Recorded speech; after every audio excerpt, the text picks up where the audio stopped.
Dribbling is a fundamental skill in football that allows players to manoeuvre the ball past opponents whilst maintaining control and progressing the ball up the pitch into dangerous positions. Mastering dribbling requires a combination of technique, agility and creativity, so here's a tutorial on how to improve your dribbling skills and blitz past players just like Kaoru Mitoma, who without doubt is one of the best dribblers in world football at the moment. We'll start off with the basics of dribbling technique, touches and control. You want to use the outside of your foot for close ball control. Take small quick touches to keep the ball close to your feet, as if the ball is too far away from you, it's going to be harder for you to move the ball quickly and it's going to make it easier for the defender to jump in and make a tackle. But the closer that the ball is to your feet, the easier it's going to be for you to move quickly before the defender can get to the ball. And so that's why, particularly in congested areas, taking big touches is not beneficial. Maybe if you're on the counter attack and you're running into space, big touches can allow you to increase the pace of your dribbling, but most of the time when you receive the ball on the flank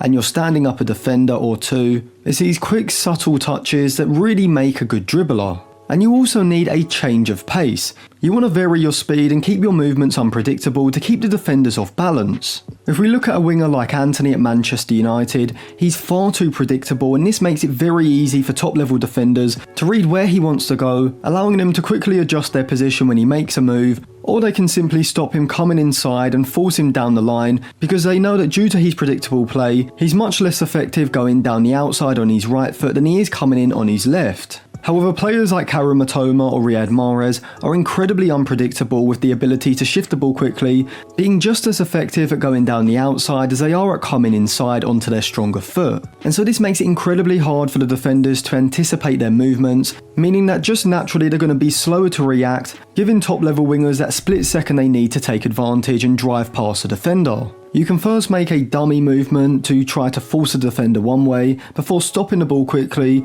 forcing the defender to then stand stationary, before then moving quickly again before the defender can react. And it's this combination of movements which will create the space and the positioning of the defender for you then to use your acceleration to drive past them. And this is what is known in football as a body feint, where you use your body to fake a direction change. Maybe it's a drop of a shoulder, a hip movement, anything really that will conceal your actual intentions, making it easier to deceive the defenders, and this is exactly what makes wingers like Alan Saint-Maximin so good. You can also incorporate skills like step overs, drag backs and body swerves to wrong foot your opponents. Really, it's anything that's going to bait the opposition defender into thinking you're going one way before you actually move and go in an opposite direction. But it's not just your technique with the ball, you also need to develop your agility and your balance. But what can you actually do to improve these two things? Well, you can do agility drills, which is incorporating maybe like ladder drills or dribbling cone exercises, zigzags or sprints into any of your training routines, as all of these drills involve using your footwork in such a small space, moving quickly from side to side, in and out, which is going to develop your ability to move quickly from one foot to the other, which is a key aspect for any good dribbler. But alongside the agility, you also need balance, and you can work on balancing exercises, which will help you stay on your feet when under pressure.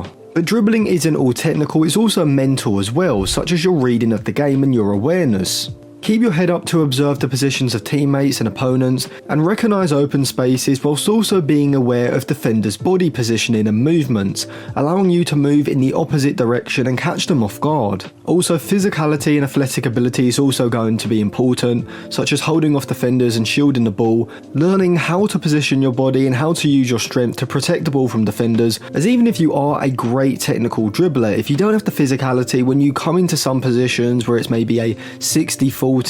or the defender's able to get his body alongside yours, you're going to end up getting out muscled, and that's going to stop you in a lot of situations from actually beating the defender. But even though generally this is the best technique for actually learning how to dribble, you do need to find your own style as a winger depending on your body shape, your technical ability, things like that, as well as your pace and your physicality. And a fantastic example of this is Kaoru Mitoma. Even though at the start of the video I did say that you should use the outside of your foot, in many situations using the instep of your foot can actually be more beneficial. And this is exactly what Mitoma does, and the reason for this is that when you think of 100-meter sprinters, wingers, they don't run with their hip turned inside, which you would have to do if you were using the outstep of your foot, and this causes the hip joint to internally rotate, which will hinder your speed. And so if you are a dribbler that relies more on speed and acceleration rather than using skills and technique, using the instep of your foot to drive the ball forward can actually give you more speed, and just like Matoma, will allow you to burst past defenders a lot easier,